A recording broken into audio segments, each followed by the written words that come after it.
Hello, everybody. Welcome back to the Incubator booth at NeoHeart 2024. We are joined by Dr. Sitaram Emani from Boston Children's Hospital. Dr. Emani, thank you for taking the time to drop by. Thanks for having me.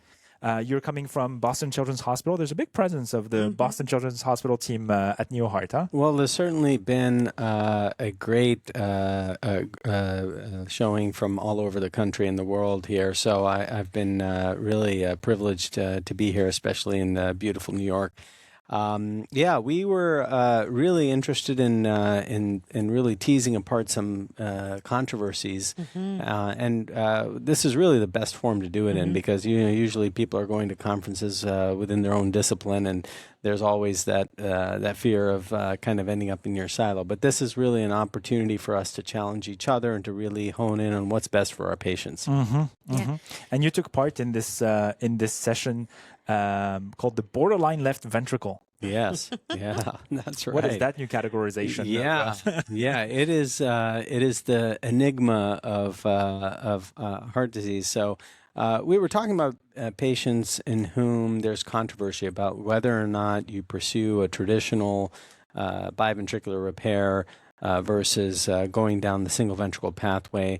And I think if you poll 50 cardiologists and surgeons around the country, half of them would say you should go down this pathway, and the other half would say you should go down that pathway. And so this is what was beautiful about this, is we really got to hash out some of the ways in which we tease out by imaging how to make the decision, talk about some of the surgical techniques, and then really the what-ifs, the pitfalls of each approach. And you had an interesting talk title called The Unbalanced AV Canal, Navigating the Borderline Left Ventricle's Path to Biventricular Repair Through Staged LV Recruitment. I think it's an interesting talk title because the AV canal defects are often some of the congenital heart disease that are managed medically for some time until they get to repair. And so I think this is something that is both relevant to the cardiac surgery field, but also to the general neonatology groups. Absolutely. So, the unbalanced AV canal defect can be in quite of a spectrum. And I think that's what we were trying to tease out, is how do we decide which patients are going to be the tough ones? Yeah. Those that won't do well with the observation, medical management alone, those that won't do well with the traditional approach to AV canal repair. And again, here we were trying to say what is known, and then I was introducing a new concept, not so new concept, something that we've done for the past few years, but a relatively novel approach to do this in stages. So you can kind of tell whether or not that ventricle is going to be able to handle a biventricular repair or not. Yeah, that's something we've been talking a lot about, this staged approach. Yeah, go ahead, Daphna. Well, I think as the cardiology, the cardiac surgery community is really taking this new approach, I wonder which kind of patients are really the best. How do you start making those decisions about which patient needs the staged approach? Well, I think if you're looking at the echo and you're saying, I wonder if that left ventricle or that mitral valve may be able to cut it at some point, then you're a candidate. Again, with a staged approach, you're really not burning any bridges. What you're doing is, if you're planning it right, you're adding some additional adjuncts to a traditional staged palliation towards a single ventricle, and you see if the left ventricle can grow. So basically, if you take a patient who would otherwise be going down the single ventricle palliation route, and at the time of the Glenn, you close the atrial septum but leave a smaller hole, keeping the VSD open, you can push blood flow into the left ventricle and get that left ventricle to grow. And if you do this carefully, you don't burn any bridges for an ultimate Fontan procedure if they need it. But if you see that the left ventricle and the mitral valve or the left-sided AV valve grow, hey, you might be able to go to a biventricular repair. And I think that's something that multiple groups have seen. We look at the imaging ahead of time, we're like, no way. And then you see the before and after, and you realize that kids, there's a lot that's possible. They continue to surprise us, and I think that's what we're trying to give them an opportunity they wouldn't otherwise have had.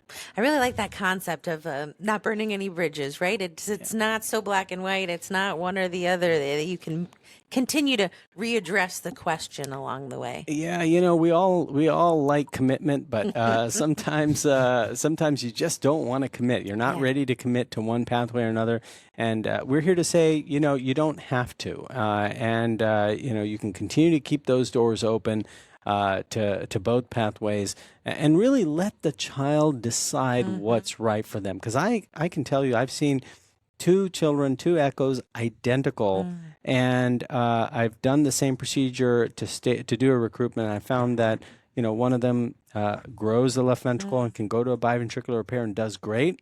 And the other one needs to go to a single ventricle palliation and doesn't respond the same way.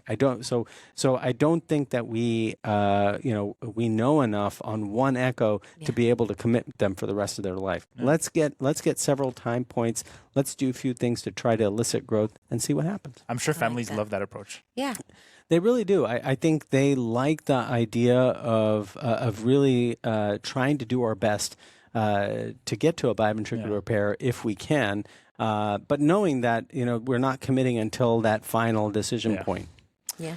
And that's so neat, a reminder that every patient is a little bit unique, right? And they have the unique physiology as well. That is the key. I think in this world of precision medicine, what we're realizing is that one size does not fit all.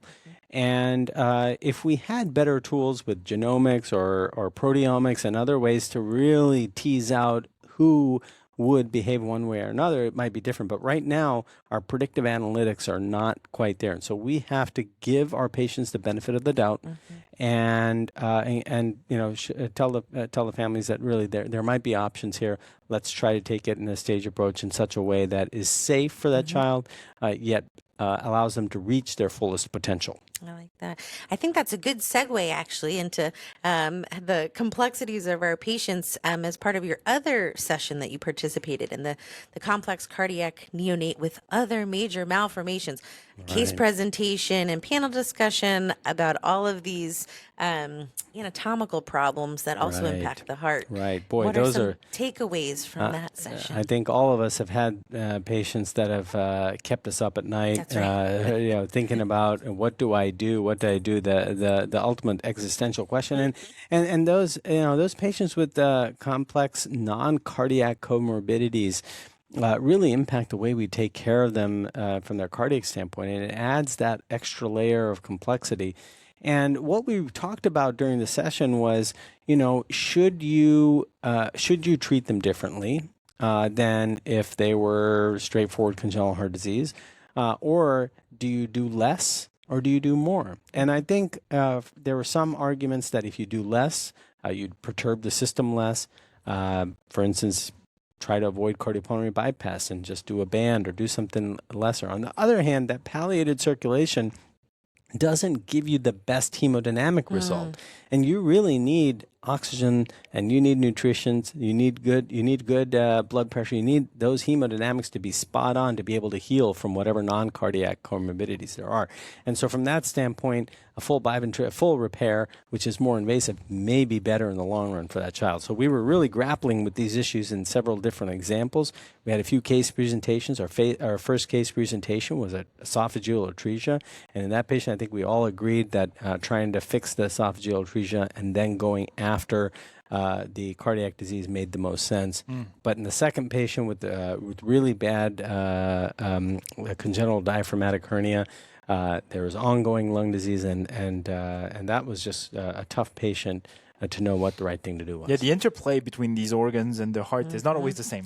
It isn't, and I really think that we were exploring the limits of also when do you say do nothing? When do you say let's reorient our goals of care towards more comfort care and palliative care? Because these are the patients that families need to know we can be aggressive, but it comes at a price, and there is a situation in which a family may elect not to put that child on ECMO or to pursue an aggressive surgical approach. And I think for me the big takeaway was learning how to really offer that up front and to think about presenting that not at the time of crisis, but long ahead of time, perhaps even while they're still in utero. Yeah, I think some families and because our medicine is so good and we have so many successes, don't even recognize that as an option unless we address it with them and provide it as one. Absolutely. And I think that was an important point that was raised as to how to do that in a way that does not, again, close off your options for doing something more aggressive, but provides another alternative for a family who may be quite shell-shocked during this time. Dr. Emani, thank you so much for dropping by. Well, thanks for your time. This was really good. I really look forward to the rest of the conference. Thank you. Thank you. Thank you.